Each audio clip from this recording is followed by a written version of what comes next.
이송이 거부되는 과정에서 숨진 33개월 아이를 두고 지역에서도 시끄럽습니다.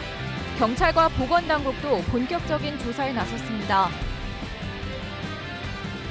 총선이 열흘도 남지 않으면서 선거전이 본격적으로 달아오르고 있습니다. 여야의 맞고발도 잇따르면서 과열 양상까지 나타나고 있습니다. 관료 출신들의 대결로 펼쳐지는 충주 선거구 후보자들의 대표 공약은 모두 교통망 확충입니다. 다만 세부 공약에서는 차이를 보였습니다. 네, 시청자 여러분 안녕하십니까? 계속해서 MBC 뉴스투데이 충북입니다. 전공의 집단 사직이 장기화되는 가운데 지난 주말 웅덩이에 빠진 33개월 아이가 상급병원 10곳에서 이송이 거부되던 중 결국 숨을 거뒀습니다. 일단 의료 공백 사태로 아이가 숨졌는지 확인하기 위해 보건당국과 경찰은 본격적인 조사에 나섰습니다. 김은초 기자가 보도합니다. 버스에서 내려진 관이 운구차에 실립니다. 지난 주말 웅덩이에 빠진 뒤 상급병원에서 진료조차 받지 못하고 숨진 33개월 아이의 마지막 가는 길입니다. 사고 당시 아이는 심정지 상태로 발견돼 인근 병원에서 심폐소생술과 약물 치료를 통해 맥박이 돌아왔지만 여전히 불안했던 상황. 마지막까지 작은 희망이라도 붙잡았지만 충북을 비롯한 충남과 경기 지역까지 전원을 요청한 상급 종합병원 10곳에서 이송이 거부됐습니다. 보호자들이 간절히 원했던 사항이고요. 또 저희 병원 입장에서는 신라 같은 희망 하나라도 남아있는 상태이기 때문에 큰 병원으로 보내려고 한 겁니다. 이번 사고에 관해 지역에서도 성토가 잇따랐습니다. 의대 정원 확대로 불거진 의료 공백 장기화로 상급병원 의사와 병상이 부족해지면서 전원을 거부한 거 아니냐는 지적이 이어졌습니다. 시민단체는 의료 공백 사태로 피해를 보는 건 결국 환자와 시민들이라며 정부와 의료계의 의료 정상화를 촉구했습니다. 의료를 살려라!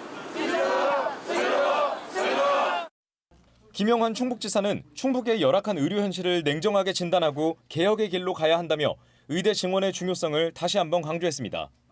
하지만 가장 먼저 전원 요청을 받았던 충북대병원 측은 이송 거부 결정이 의사나 병상 부족과 무관하다고 선을 그었습니다. 소생 가능성이 너무 낮으면 이송 자체가 불안해지기 때문에 CPR을 해봐가지고 약물을 주고 환자 상태가 호전이 되지 않는다면 현실적으로는 사망 선언을 할 수밖에 없는 상황인 거죠. 이런 가운데 보건복지부와 경찰은 아이의 사망이 의료 공백 때문이라고 단정하긴 어렵다면서도 전원을 거부한 상급병원들의 의료 여건과 관련이 있었는지 조사하기로 했습니다. MBC 뉴스 김우초입니다. 세월호 10주기 문화행사에 오송 참사 유가족과 생존자들도 함께합니다. 세월호 충북대책위원회는 국가 권력의 잘못에 대한 처벌이 지체되는 사위, 사회적 참사가 되풀이됐다면서 재난 참사로 고통받는 모든 이들의 권리를 위해 4월을 기억의 달로 선포하고 시민사회단체 그리고 오송 참사 유가족 생존자 협의회와 함께 행사를 진행하기로 했다고 밝혔습니다. 이들은 주요 사거리에 추모 현수막을 게시하고 노란 리본 만들기, 문화제 개최 등에 나설 예정입니다. 네, 이제 8일 앞으로 다가온 총선, 선거전도 달아오르고 있습니다. 정권 심판론에 더불어민주당은 오송 참사의 책임을 묻겠다며 국정조사를 약속했고, 국민의힘은 비례정당인 국민의 미래 인요한 선대위원장이 청주를 찾아 힘을 보탰습니다. 이런 가운데 여야의 맞고발도 잇따르고 있습니다. 보도에 이병선 기자입니다.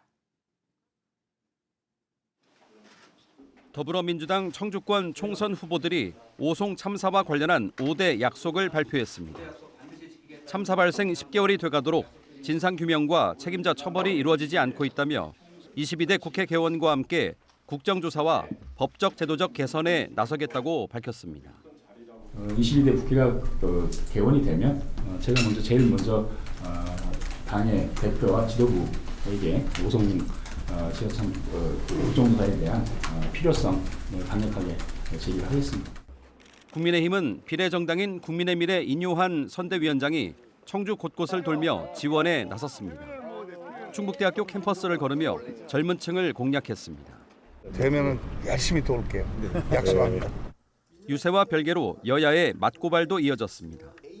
충주시의회 국민의힘 소속 의원들은 기자회견을 열고 민주당 김경욱 후보를 명예훼손 혐의로 고발하겠다고 밝혔습니다.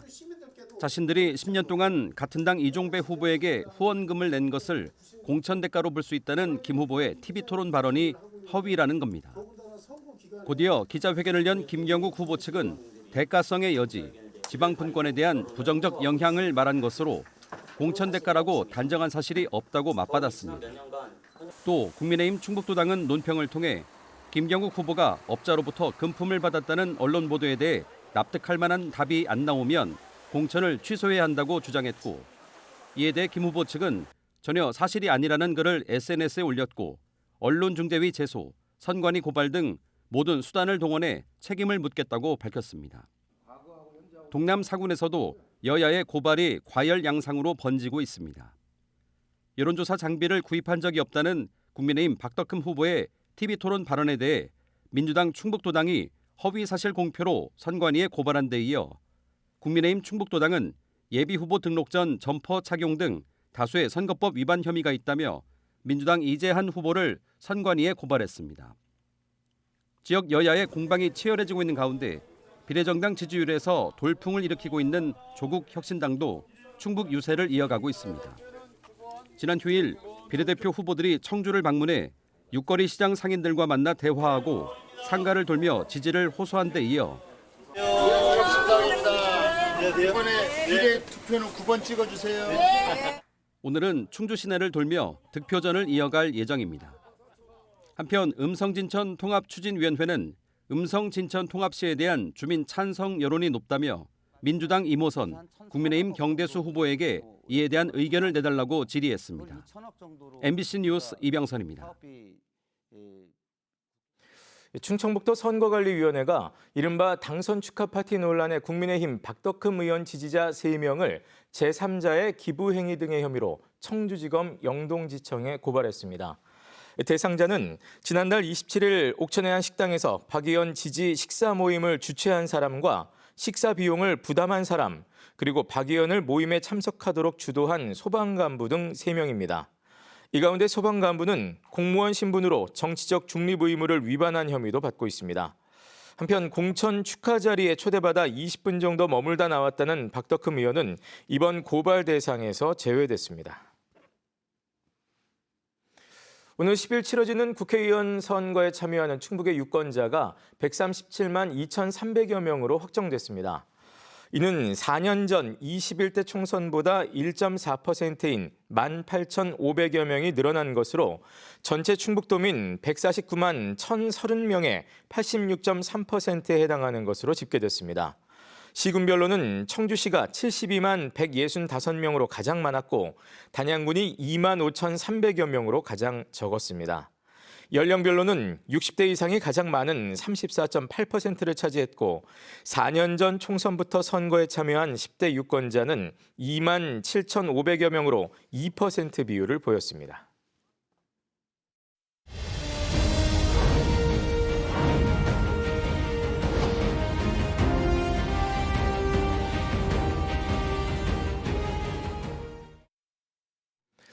네, 총선 후보들의 공약을 살펴보는 좋은 공약, 현명한 선택. 오늘은 충주로 가봅니다. 충주 선거구에 나서는 두 후보는 모두 교통을 강조했는데요. 역점 핵심 사업에서는 차이를 보였습니다. 이승준 기자가 전해드립니다. 더불어민주당 김경욱 후보는 국토교통부 차관과 인천공항공사 사장을 지낸 교통물류 전문가답게 차세대 교통망을 강조했습니다. 수도권 광역교통망인 GTX 노선을 충주까지 끌어오고 현재 수립 중인 제5차 국가철도망 계획에 반영하겠다는 것입니다. 앞으로는 GTX 시대가 오기 때문에 그 수도권의 주요 도시들도 그 GTX를 유치하기 위해서 심한 경쟁을 벌이고 있습니다. 그 최근에 발표된 그 정부 자료에는 원주까지 GTX가 들어오는 거로 돼 있고요. 저희는 충주나 원주나 여건이 비슷합니다. 충주도 충분히 노력하고 열심히 뛰면은 GTX에 연결이 돼서 그야말로 충주의 수도권 시대를 열 수 있을 거로. 또 과천 충주 간 민자 고속도로 추진과 중부내륙철도 복선화 등 중부 내륙의 교통 중심지를 공약했습니다. 탄금호와 충주호를 잇는 관광벨트 조성과 구도심인 성소동 규제 완화를 통한 특급 호텔 유치, 관광 케이블카 등으로 충주에서 즐기고 머물 수 있는 환경을 만들겠다고 밝혔습니다. 이 밖에 소아청소년 야간 응급 진료센터와 어린이 재활의료센터와 산후조리원 등을 공공에서 맡도록 하겠다고 강조했습니다. 국민의힘 이종배 후보는 행정안전부 차관과 삼선 중진 의원답게 군 비행장 개방이라는 새로운 패러다임을 제시했습니다. 현재 공군이 단독으로 사용하는 공항에 민간 화물기를 취항시키고 이를 통해 항공 물류를 유치하겠다는 것입니다. 항공물류 허브공항을 유치하고 또 물류단지를 조성해서 우량 기업을 유치하겠습니다. 충주 비행장이 지금 군에서만 이용하고 있는데 민이 같이 겸용해서 이용하면서 거기에 화물터미널도 만들고 화물공항을 유치하겠다는 그런 뜻입니다. 중부 내륙선 KTX의 수서 연결을 조기에 이루고 충주 여주 간 고속도로 확장 등 고속교통망 완성도 약속했습니다. 명품 정주도시 조성을 위해 영유아 놀이체험시설관 건립과 미래교육 발명특구 조성, 군사시설 보호구역 해제와 청년주택 보급 확대, 상급 종합병원 유치 등을 내세웠습니다. 또 보훈급여금 지급 시스템을 바꾸고 경로당과 마을회 간의 냉난방 기기 살균 청소를 돕겠다고 밝혔습니다. 김경욱, 이종배 두 후보 모두 제1공약으로 교통망 확충을 내세우며 공약의 차별성은 커 보이지 않습니다. 관료 출신으로 인물 변별력도 크지 않은 상황, 유권자의 선택이 더 궁금해졌습니다. MBC 뉴스 이승준입니다. 프로야구 하나이글스가 시즌 초반 돌풍을 일으키고 있습니다. 무려 32년 만에 개막 이후 8경기에서 7승을 거두며 리그 1위를 달리고 있는데요. 경기력도 압도적이어서 하위권을 맴돌던 지난 몇 년과는 확연히 달라진 모습을 보여주고 있습니다. 보도에 이승섭 기자입니다. 프로 데뷔전에 나선 투수 황준서가 신인답지 않은 투구로 상대 타자들을 돌려세웁니다. 타선도 안타 18개를 몰아치며 독수리 군단의 1위 등극을 이끌었습니다.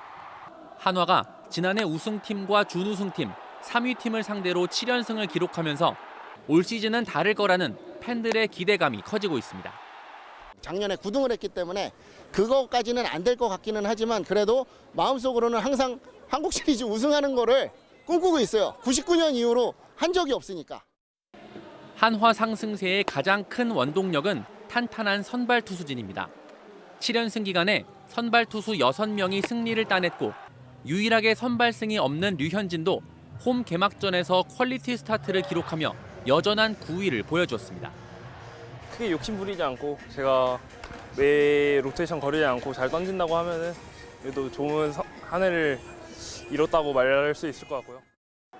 외국인 타자 페라자가 가세한 타선은 연일 불방망이를 뽐내며 다이너마이트 타선의 부활을 예고하고 있습니다. 한화는 3월 한 달 동안 팀 평균 자책점 3.17, 팀 타율 2할 9푼 1리로 각각 2위에 오르며 완벽한 투타의 조화를 보여줬습니다. 선발 투수들이 5이닝 이상씩 최소 실점으로 득점 나야 될 상황에서 득점을 올려주면서 저희가 좋은 분위기를 탈 수 있었던 것 같습니다. 한화가 개막 이후 8경기에서 7승을 따낸 건 정규리그 1위를 차지했던 지난 1992년 이후 32년 만입니다. 한화는 이번 주 하위권에 처져 있는 롯데와 키움을 차례로 만나 연승에 도전합니다. MBC 뉴스 이승섭입니다.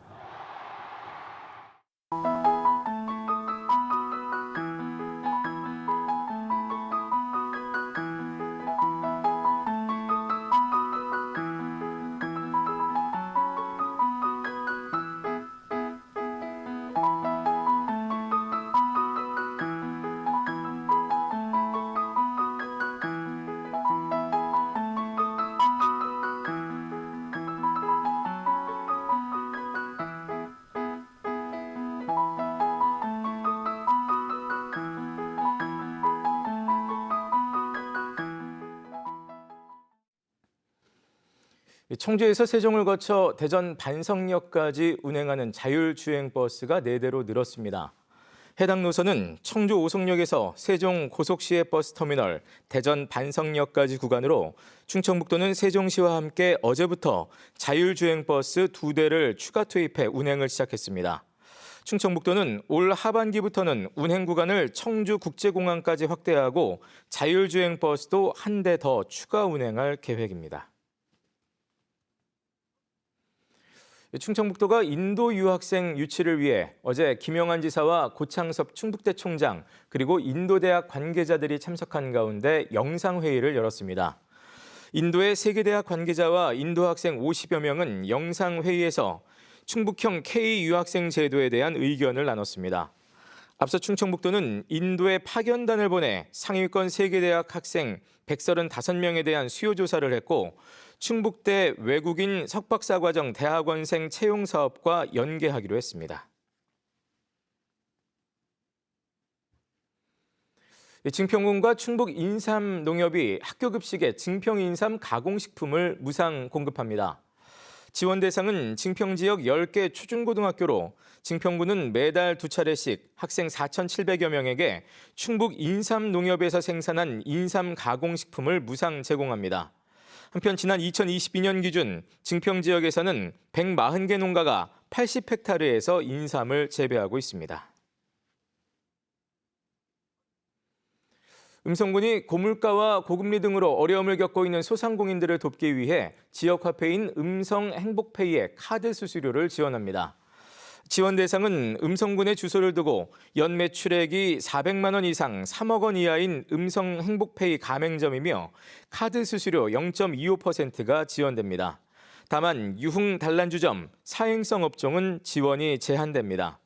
지원을 희망하는 소상공인은 오는 6월 30일까지 음성군 일자리 경제과나 읍면 사무소로 신청하면 됩니다.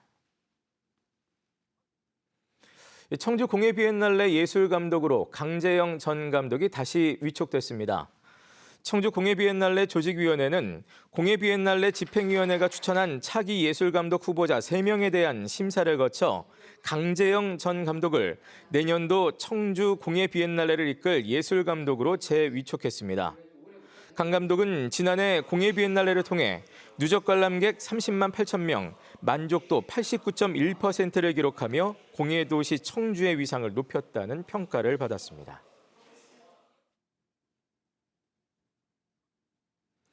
네, 지금까지 MBC 뉴스투데이 충북이었습니다. 함께 시청해주신 여러분 고맙습니다.